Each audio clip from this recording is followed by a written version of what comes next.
말씀을 전하기 전에 이 영상을 보고 계신 분들에게 안내의 말씀을 드리겠습니다. 아직 우리 서울장신교회 홈페이지가 작성이 되질 않아서 유튜브로 여러분들이 설교를 보실 수가 없습니다. 이제 조만간에 홈페이지가 만들어지고 그러면 유튜브를 통해서 여러분들이 우리 서울장신교회 메시지를 들을 수가 있을 것입니다. 관심을 갖고 기도 많이 해주시길 바랍니다. 그리고 우리 서울장신 이 교회의 설교는 인문학적 설교가 그 핵심입니다. 우리가 이제 하나님의 그 말씀을 들을 때 크게 두 가지 형태로 듣습니다. 하나는 교리적인 내용이죠. 예수 믿으면 구원받는다든가 죽으면 천당 간다든가 이런 거는 교리적인 겁니다. 또 하나는 윤리적인 거예요. 예수 믿는 사람들은 정직해야 된다. 세상의 빛과 소금이 돼야 된다. 이런 윤리적인 이제 내용인데 사실 이제 신앙생활을 한 10여 년 하다 보면 이 교리적인 설교는 늘 듣는 설교예요. 구원받으라, 축복받으라, 전도하라. 늘 듣는 얘기가 되다 보니까 처음 신앙생활 할 때는 좀 신기하지만 한 10여 년 신앙생활 하다 보면 그게 그거고 늘 아는 얘기가 반복되어서 설교를 통해서 나오기 때문에 좀 심하게 얘기하면 좀 실증도 나고 무덤덤해지게 됩니다. 윤리적인 설교는 사실은 불교에서 가르치는 거나 무슨 다른 종파에서 가르치는 거하고 비슷해요. 우리도 정직하라 그렇게 가르치고 불교도 정직하라 그렇게 가르칩니다. 윤리라고 하는 것은 인간이 이렇게 살아야 되지 않느냐 하는 어떤 행동의 당위성을 얘기하는 거기 때문에 어느 종교나 윤리적인 교훈은 비슷합니다. 그러다 보니까 이 역시 설교를 듣는 교인들 입장에서는 뻔한 얘기거든요. 도적질하지 말라, 가정을 지키라, 이런 거 다 뻔한 얘기 아니에요? 이제 그러다 보니까 신앙생활 한 10여 년 하다 보면 설교하는 목사님도 짜증이 나고 늘 같은 얘기를 해야 되니까 듣는 교인들도 짜증이 나고 그래서 설교 말씀을 듣기 위해서 교회 가는 게 아니고 예배 드리기 위해서 교회 간다. 이제 이런 얘기가 나오는 겁니다. 그러다 보니까 한국 교회가 어려워지는 거예요. 한국 교회가 어려워지는 이유는 참 많지만 그 중에 하나가 설교입니다. 그래서 우리 서울장신교회에서는 다른 방법을 한번 개척해 보자. 그게 인문학적 설교입니다. 여러분 성경을 읽어보면 알지만 성경에는 주어가 딱 두 분밖에 없어요. 하나님과 인간입니다. 하나님이 어떻게 하셨다. 이게 성경의 태반을 차지하고 거기에 대해서 인간은 또 이렇게 반응을 하고 행동했다. 이게 나머지 절반입니다. 주어가 따로 없어요. 무슨 개가 주어가 될 수도 없고 무슨 진달래꽃이 주어가 될 수가 없습니다. 하나님과 인간이에요. 하나님에 대한 얘기는 우리가 많이 들었으니까 이제 인간에 대한 얘기를 해보자. 도대체 인간이란 어떤 존재고 어떻게 살아가고 있고 하나님과의 관계가 어떠했느냐 상황에 따라서 인간이 어떻게 변하고 있느냐, 이런 인간에 대한 어떤 그 성경적 지식, 이런 거를 우리가 좀 배워보자. 우리가 하나님에 대해서는 알아야 되지만 우리가 하나님이 될 수는 없잖아요. 우리는 인간입니다. 그렇기 때문에 모세가 이렇게 살았구나. 그러면 나도 뭐 그렇게 한번 살아봐야지. 뭐 이런 쪽으로 접근하는 것이 좀 이 시대에 새로운 메시지가 될 수 있지 않겠나. 이런 생각으로 인문학적 설교의 시범을 보여주는 거예요. 사람들이 인문학적 성경 해석이 뭐냐 이렇게 하면은 좀 난감하고, 인문학적 설교가 뭐냐 이렇게 얘기하면 좀 이제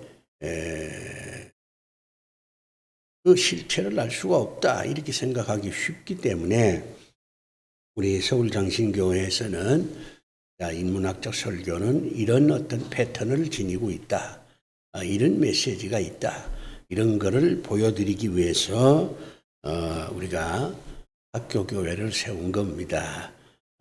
우리가 신학교잖아요. 그러면 이제 학생들한테 어떤 교리적인 설교, 윤리적인 설교는 말할 것도 없고 인문학적 설교도 가르쳐야 우리 학생들이 이제 졸업을 해서 목사가 되고 뭐 전도사가 되고, 그래서 교회를 섬길 때 좀 새로운 방법으로 교인들을 섬기는 그런 능력을 가질 수 있지 않겠냐 해서 이 교회를 학교가 세웠고, 지금 이제 여러 가지 시도를 하고 있는 겁니다. 영상으로 말씀을 듣는 분들은 그 점을 일단 명심하셔야 돼요. 이게 인문학적인 설교의 패턴이구나, 구조구나, 내용이구나, 이런 걸 이해하시고 말씀을 들으면 여러분들한테 인생 살아가는 데 큰 도움이 되지 않겠나, 이런 생각을 해봅니다. 그리고 그런 새로운 시도를 하는 이 학교 교회를 위해서 여러분들이 관심도 좀 가져주시고 기도도 해주시고 또 여러 가지 협조를 해주시기를 부탁을 드리고, 특별히 이제 동문들에게 이 학교 교회에 대한 관심을 많이 가져주시길 바라면서 이제 말씀을 전하겠습니다. 5월 한 달 동안 이제 이 설교의 주제는 불행을 극복하는 지혜입니다.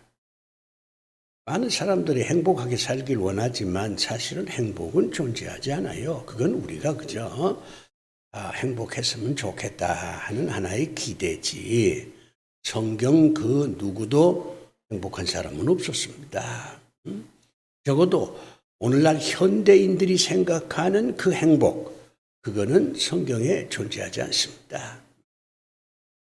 행복이라고 하는 건 그때의 즐거움이에요. 그때 신나는 거죠. 그때 만족스러운 거고 그때 평안한 겁니다. 그러나 그때가 지나가면 다시 또 새로운 여러 가지 인생의 어려운 문제 때문에 내가 참 불행하구나, 이런 생각을 갖고 사는 게 인간입니다. 정확한 표현을 쓴다면 행복은 짧고 불행은 깁니다. 그런 점에서 행복은 없다, 이렇게 얘기할 수 있고, 이 불행의 기간이 길기 때문에 어떻게 하면 이 불행을 극복하느냐, 그게 사실은 내가 행복하게 살겠다 하는 그런 생각보다 더 중요한 거예요. 불행을 극복하면 그게 행복이지, 따로 무슨 내가 행복하게 살아야 되겠다 이렇게 생각하는 것은 좀 극단적인 표현을 쓴다면 교만이고 어리석음이다. 일단 우리에게 주어진 불행을, 시시각각으로 주어지는 불행을, 긴 인생을 통해서 나를 고통스럽게 만드는 이 불행을 내가 어떻게 극복할 수 있을까? 그것을 성경에서 한번 찾아보자는 겁니다. 지난 주에는 이제 모세 얘기도 했고 아브라함 얘기도 했습니다만은 오늘은 룻에 대한 얘기를 하려고 합니다.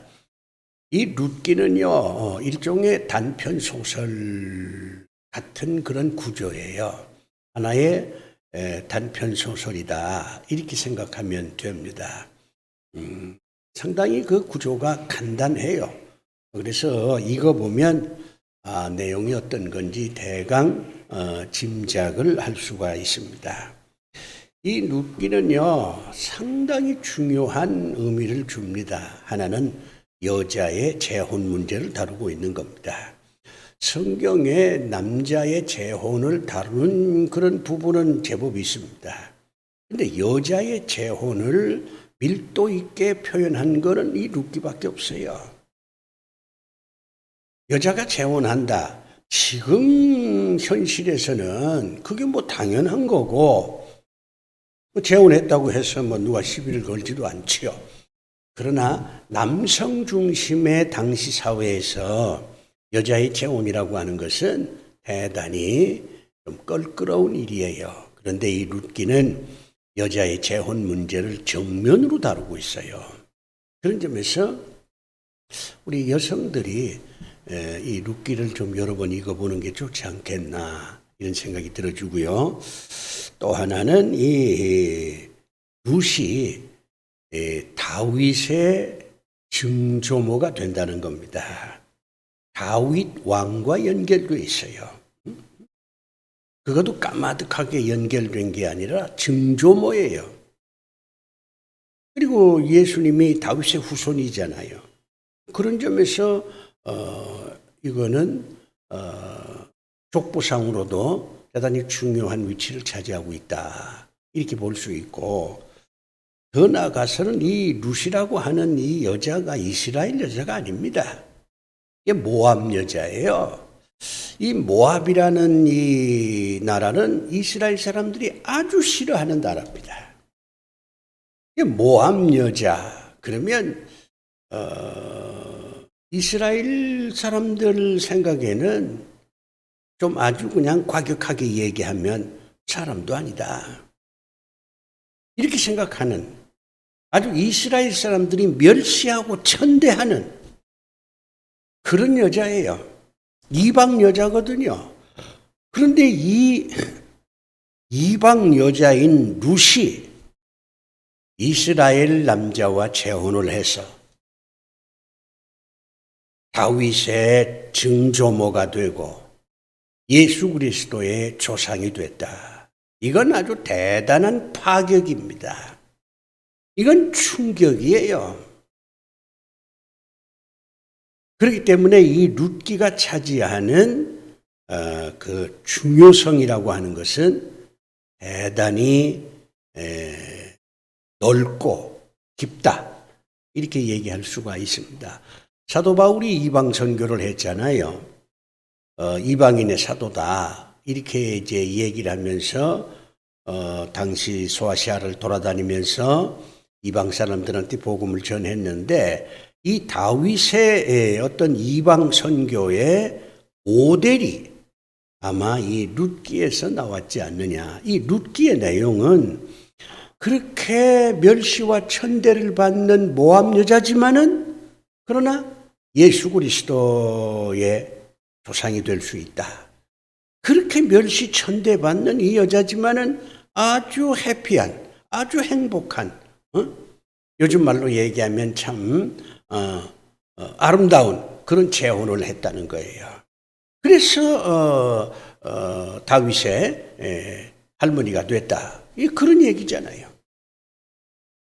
그러니까 이 룻기는 정말 여러 가지 면에서 굉장히 중요한 의미를 가진 하나님의 말씀이다.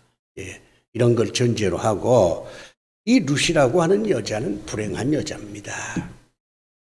저는 항상 이 말씀을 전할 때 한 인간이 어떻게 불행했냐 하는 걸 먼저 소개를 하는 거예요. 불행은 여러분의 문제예요. 우리가 저 사람 참 불행하다 그럴 때 무엇 때문에 우리가 저 사람을 불행하다 이렇게 평가를 하느냐? 그런 어떤 기준이 있어야 될 거 아니에요. 남편이 죽었어요. 과부라고 하는 이 슬픈 단어는 불행이라고 하는 거하고 참 연결되어 있습니다. 이 설교 말씀을 듣는 여러분들 가운데 정말 혼자 사시는 우리 여자분들도 있을 텐데, 과부가 되신 분들이 계실 텐데, 상당히 쓸쓸하잖아요. 과부가 되면 남들이 나를 멸시한다, 그런 어떤 느낌도 들고 말이죠. 쓸쓸하죠. 비가 와도 쓸쓸하고 눈이 와도 쓸쓸하고 명절이 돼도 쓸쓸하고, 이 과부라는 게 참 아픈 단어입니다. 게다가 이 룻이라고 하는 여자는 자식이 없어요. 아무리 과부가 되어도 자식이 있다. 그러면은 그 자식 보고 살 수 있습니다. 자식은 희망의 상징이거든요. 내가 비록 과부였지만은 그러나 나한테 자식이 있다. 이 자식을 잘 키우며 이 자식을 통해서 내 삶의 보람을 느낄 수 있다. 이렇게 생각하면 외로움도 이겨낼 수 있고, 남들이 나를 멸시하고 천대해도 나는 꿋꿋하게 살겠다. 이런 생각을 할 수가 있거든요. 근데 자식조차 없어요. 불행한 여자죠. 그 다음에 가난합니다. 가난이 행복은 아니지만 가난하면 삶이 불편한 건 사실이에요. 사람들은 이 돈을 벌려고 하는 것은 행복하기 위해서 돈을 번다, 이렇게 이제 착각하면서 돈 벌려는 사람도 있는데, 사실은 돈이 있다고 해서 행복해지는 건 아닙니다. 자살하는 사람 가운데 부자들 참 많아요. 단지 이제 우리가 돈을 벌려고 하는 것은 생활이 너무 불편하면 좀 곤란하니까, 이 불편하지 않기 위해서 조금 돈이 좀 있어야 되겠다, 이런 생각은 할 수 있지요. 남들이 휴가 갈 때 나도 좀 휴가 가고, 남들이 좀 좋은 옷을 입을 때 야 나도 한번 좀 그런 옷 입어봤으면, 이런 생각 당연히 할 수 있잖아요. 그러려면 돈이 좀 필요하거든. 가난은 사람을 불편하게 만드는 그런 경우가 있어요. 근데 이 여자는요, 과부에다가 자식도 없고 거기다가 가난해요. 그러니 이게 불행한 여자다, 이렇게 얘기할 수 있죠. 거기다 또 하나 있습니다. 늙은 시어머니를 평생 봉양해야 할 무거운 책임을 짊어지고 있어요. 책임은요, 양면성이 있어요. 책임이 있다고 하는 것은 자랑스러운 거지만 동시에 그 책임 때문에 이 마음이 무겁고, 그 책임을 감당하려고 그러니까 여러 가지 불편한 게 생기거든요. 사람들이 왜 책임을 안 지려고 합니까? 책임을 지려고 하면 나한테 여러 가지 손해가 되니까 나 책임 안 진다고. 이게 오늘 현대인들의 삶의 모습이잖아요. 근데 며느리인데 시어머니를 평생 모셔야 돼. 이 며느리하고 시어머니 관계는 상당한 긴장 관계입니다. 우스갯소리로 우리 예수 믿는 젊은 자매들이 시편을 안 읽는다고 그래요. 시편을. 왜 시편을 안 읽느냐 그랬더니 시자가 붙어서 안 읽는다고. 그만큼 이 젊은 며느리들은요, 시어머니에 대해서 상당한 어떤 중압감을 갖고 있습니다. 근데 그걸 평생 모셔야 돼. 게다가 이 시어머니 나오미도 과부입니다. 본인도 과부고 평생 섬겨야 할 시어머니도 과부야. 그러니 이 룻이라고 하는 여자가 얼마나 이게 스트레스를 받겠어요.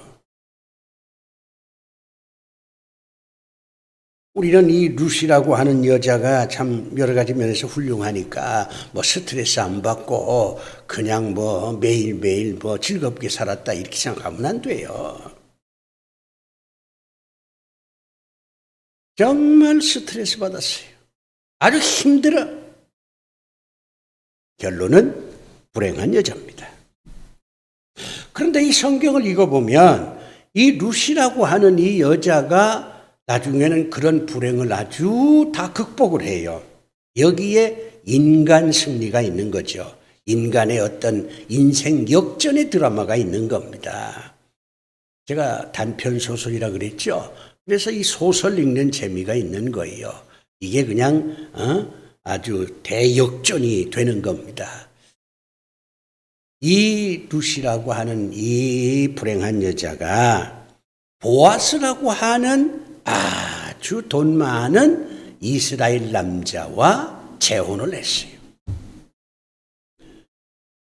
성경을 보면 이 보아스는 아직 결혼을 안 했습니다. 돈 많지. 그런데 결혼 아직 안 했어요. 그런데 이 룻이라고 하는 여자는 과부잖아요. 이미 상처가 있는 여자야. 그런데 총각인 부자 보아스하고 재혼을 했다 그 말이에요. 이게 얼마나 놀라운 파격입니까? 야, 세상에 이럴 수가 있나? 이렇게 생각할 정도죠. 우리 흔히 쓰는 말로 팔자 고친 거죠. 게다가 아들을 낳았어요.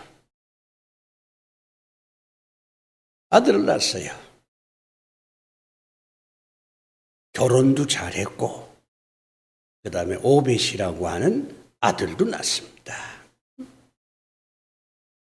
자기가 아들을 낳았으면 내 아들이라고 얘기해야 되잖아요. 그런데 이제 자기가 모압 여자니까, 어머니는 이스라엘 여자잖아요. 시어머니, 나오미 말이요. 그래서 나오미의 아들로 만들어줘요. 자기가 낳은 아들이지만 시어머니의 아들로 양자로 그렇게 삼도록 해줍니다. 그러니 시어머니가 또 얼마나 기쁘겠습니까? 그러니 이 오벳이라고 하는 이 아이를 통해서 아버지 보아스도 즐겁고 생모인 룻도 즐겁고 지금까지 혼자 살아온 나오미, 시어머니 나오미도 아들이 생겼으니까 이게 좋은 거 아니에요? 여러 사람을 즐겁게 하는 겁니다. 나만 즐거운 인생이 아니라 내 주변에 있는 모든 사람을 즐겁게 한 이 여자예요. 그러니 그런 행복이 어디에 있어요? 저는 이제 행복은 없다고 생각하는 사람이지만 자주 주변에 행복하니까 행복이란 단어를 쓰긴 합니다만은 불행을 극복한 여자가 된 겁니다. 그래서 우리는 이 룻기를 읽을 때 가장 핵심적으로 보아야 될 것은 이렇게 불행한 여자가 이렇게 아주 불행을 극복했는데 도대체 무엇이 불행을 극복할 수 있게 했느냐? 그 지혜를 우리가 배워야 된다 그 말이에요. 이 흔한 말로요. 많은 사람들은 그거야 하나님의 은혜로 불행을 극복할 수 있었지 않냐 이렇게 얘기해 버리면 더 할 말이 없어요. 우리 예수 믿는 사람들이 제일 남발하는 단어가 하나님의 은혜입니다. 내가 은혜로 살아왔다고. 근데 듣는 사람은요, 그 얘기를 들으면 어리벙벙해요. 아니, 하나님은 은혜로 살았다. 그 맞는 말이지. 근데 구체적으로 하나님이 어떤 은혜를 베풀었느냐? 그 얘기는 안 해요. 그러니까 하나님의 은혜로 불행을 극복했다. 그렇게 얘기하지 말고 그건 정답이긴 하지만 너무나 추상적인 정답이에요. 구체적으로. 이게 인문학적 접근입니다. 그게 인문학적인 접근이에요. 룻이 어떻게 살았기에 그 불행을 극복할 수 있었느냐? 이거를 우리가 한번 살펴보자는 겁니다. 첫 번째는요. 시어머니의 신앙을 그대로 본받았어요. 나오미가 신앙생활을 잘했거든요. 룻이 이렇게 고백합니다. 어머니의 하나님이 내 하나님이다. 신앙이 있었다는 거예요. 신앙은 불행을 극복하는 첫 번째 지혜입니다. 여러분이 지금 교회 나와서 신앙생활 하는 이유는 그 신앙이 여러분에게 주어지는 불행을 극복하는 첫 번째 지혜이기 때문에 그래요. 저 창밖에 지나가는 수많은 사람보다 예배를 드리는 여러분들이 더 지혜로운 것은 여러분은 신앙이 있기 때문입니다. 평소에는 여러분이 갖고 있는 신앙이 별 의미가 없을 거예요. 근데 여러분에게 불행이 주어졌을 때 여러분을 견디게 만들고 여러분으로 하여금 희망을 갖게 하고 나는 절대로 삶을 포기하지 않는다 다짐하게 되고 그게 어디서 나옵니까? 그게 신앙에서 나오는 거예요. 평상시에는 신앙이라는 게 별거 아니에요. 그러나 위기가 주어졌을 때, 불행이 주어졌을 때 신앙이 여러분을 견디게 하는 겁니다. 이 룻에게는 그 신앙이 있었던 거지요. 여러분 신앙생활 잘하세요. 별거 아닌 것 같지만 지금 여러분이 가지고 있는 신앙이 여러분에게 주어지는 불행을 극복하는 원동력이 될 겁니다. 그 다음에 두 번째 이 룻이라고 하는 여자는요. 자기에게 주어진 책임을 잘 감당했어요. 아까도 제가 잠깐 언급했습니다마는 현대인들은 책임지는 걸 싫어해요. 왜? 책임지려고 하면 희생도 해야 되고 힘든 노동도 해야 되고 참기도 해야 되고 책임을 감당하려니까 잘못한 것도 없는데 미안하다 내가 잘못했다 이렇게 얘기를 해야 되고 그러니까 오늘날 현대인들이 아주 특색이 뭐냐 책임을 안 지려고 그래요. 근데 이거는 인간 본성 중에 하나입니다. 아담이 선악과를 따먹었습니다. 하나님이 찾아오셔서 너 왜 선악과 따먹었느냐 그래 물었어요. 그러면 이게 정상적인 사람이라면 제가 판단을 잘못해서 제가 너무 욕심이 많아서 제가 선악과를 먹었습니다. 이렇게 고백하면 얼마나 좋아요. 내 아담이 그렇게 안 했어요. 내 아내 하나님이 만들어서 제 짝으로 지어준 이 하와라는 여자가 계속 선악과를 먹으라고 유혹을 했기 때문에 강요를 했기 때문에 내가 어쩔 수 없이 선악과를 먹었습니다. 책임을 아내에게 전가시키는 거예요. 인간은 책임지려고 안 합니다. 그런데 이 룻은 그게 아니에요. 내가 며느리야. 과부. 가난. 그래도 내가 시어머니를 잘 모셔야 되겠다. 며느리로서의 책임을 잘 감당을 했어요. 책임을 감당할 때는 힘들지만 책임을 감당하고 난 다음에는 놀라운 변화가 생기고 즐거운 일이 생기는 겁니다. 설교를 듣는 우리 동역자 목사님들한테도 제가 강력하게 권합니다. 목사로서 책임을 다하려고 하셔야 돼요. 무슨 코로나 시대고 교인들이 나를 싫어하고 세상이 어쩌고 전도가 잘 안 되고 교인들하고 이렇게 하지 말고 그럼에도 불구하고 목사가 됐으면 목사의 책임을 다 해야 합니다. 힘들지. 그러나 그 책임을 다 감당할 때 여러분들은 목사로서 살아남을 수가 있는 거예요. 여러분이 섬기는 교회가 일어설 수가 있는 겁니다. 핑계 대지 말아요.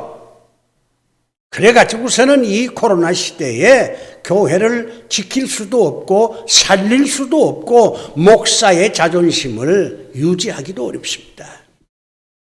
이건 목사뿐만 아니에요.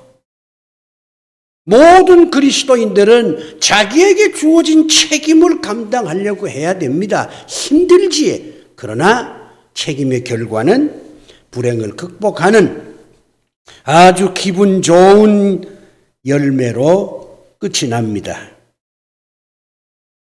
그 다음에 세 번째로요, 이 며느리 룻은요, 시어머니 말에 순종을 참 잘했어요.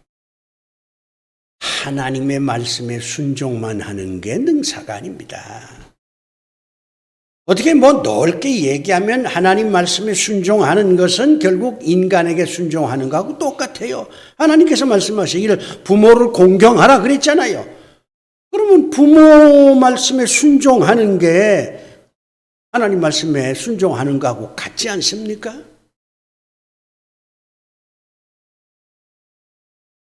사람의 말에 순종하기가 쉽지가 않아요. 게다가 상대는 시어머니잖아요. 껄끄러운 대상이에요. 그런데도 이 며느리가요, 시어머니 말에 순종을 잘했습니다. 인간관계의 가장 큰 비결은 그 사람 말을 들어주는 겁니다. 그 사람과 어떤 인격적 소통을 잘하려면 그 사람이 얘기하는 걸 따라주는 거예요. 그러면 그 사람하고 굉장히 친해지지요. 이 재혼을 주선한 사람이 시어머니입니다. 룻이라고 하는 이 여자가 스스로 여기저기 돌아다니면서 나 재혼하겠다 떠들어서 재혼한 게 아니에요. 시어머니가 중매를 하는 거야. 시어머니가 재혼하도록 모든 각본을 짜는 겁니다. 세상에 이런 시어머니가 어디 있습니까? 그냥 며느리 보고 야, 너 이제 남편이 죽었으니까 너 그냥 재혼하고 살아 이렇게 얘기하는 걸로 끝나지, 시어머니가 솔선수범해서 말이죠, 모든 걸 다 이렇게 만들어주고 며느리 재혼하게끔 해주는 시어머니가 어디 있어요. 근데 나오미가 왜 그렇게 했습니까? 자기 며느리가 자기한테 잘하니까. 그러니까 이 시어머니도 마음이 열린 거예요. 그래서 그렇게 재혼을 주선하는 겁니다. 네 번째는 이 여자는요, 젊은 여자잖아요. 젊은 여자야. 자기 관리를 잘했어요. 자, 젊은 여자가 혼자 됐어. 당연히 고민을 합니다. 야, 내가 이렇게 평생 이렇게 혼자 살아야 되냐? 자식도 없는데. 나도 재혼해야지. 그때는 재혼 제도가 있었으니까요. 나도 행복을 찾아서 나도 말이야 남자하고 좀 즐겁게 지내야 되잖아. 이런 생각을 충분히 할 수 있어요. 그런데 그런 마음이 있어도, 그런 마음이 있지, 사람이니까 있어도 소문나면 창피하잖아요. 시어머니 부끄럽게 만드는 거고, 그리고 이 남자 만나고 저 남자 만나고 만나고 싶어하는 남자들도 주변이 많은데 그죠? 만나자 그럼 만나고 이러다 보면 이게 자기 관리가 안 되잖아요. 그럼 소문이 어떻게 납니까? 지저분하게 나는 거예요. 자기 관리를 잘했어요. 욕망 관리를 잘한 겁니다. 인간은 너나 할 것 없이 자연적인 욕망 속에서 삽니다. 욕망이 없다는 건 죽었다는 뜻입니다. 이 여자도 얼마든지 욕망이 있어. 남자 만나고 싶어. 연애하고 싶어. 재혼하고 싶어. 그래도 그걸 누르는 겁니다. 자기 관리를 잘하는 거예요. 보아스가요, 이 룻이라고 하는 여자를 만나서 칭찬합니다. 당신은 정숙한 여자다. 이 보아스가, 이 돈 많은 이 보아스가, 아니 그래, 결혼에 실패한 이 여자하고 결혼할 때는 여자가 뭔가 매력이 있으니까 했을 거 아니에요. 젊으니까 매력은 있었겠지.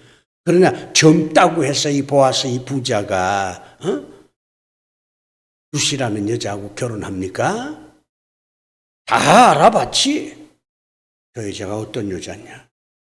그랬더니 소문이 엄청 좋은 거예요. 시어머니 잘 모시지, 믿음 있지, 책임 감당하려고 자기 희생하지, 젊은 여잔데도 자기 관리를 잘해서 뭐 이런저런 스캔들 없지.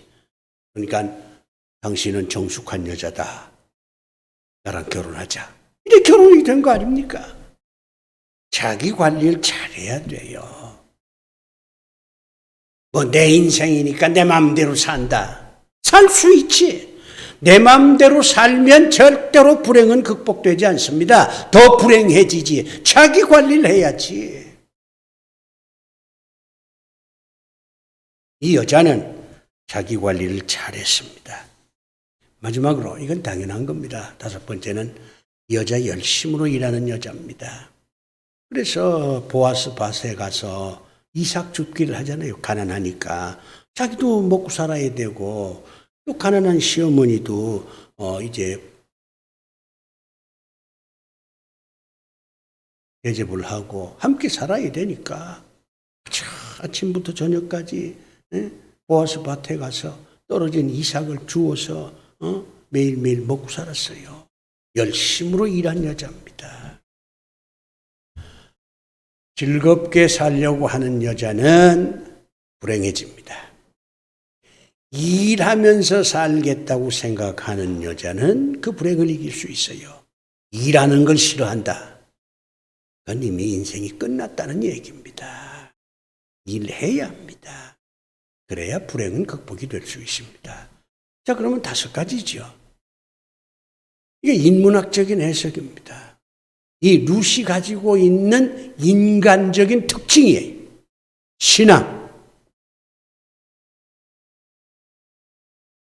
그 다음에 책임 완수, 소통, 자기 관리, 그리고 노동. 이 5가지가 룻에게 있었습니다. 그래서 결국에는 불행을 극복한 여자가 될 수가 있었습니다. 불행을 두려워하지 맙시다. 우리가 불행을 즐길 만큼 내공은 없다 할지라도 불행이 주어졌을 때 겁내지 말고 이 여자처럼 이런 인간적 요소를 잘 다듬어서 주어진 불행을 극복하는 그런 지혜가 있기를 주의 이름으로 축복합니다. 기도합시다. 아버지 하나님,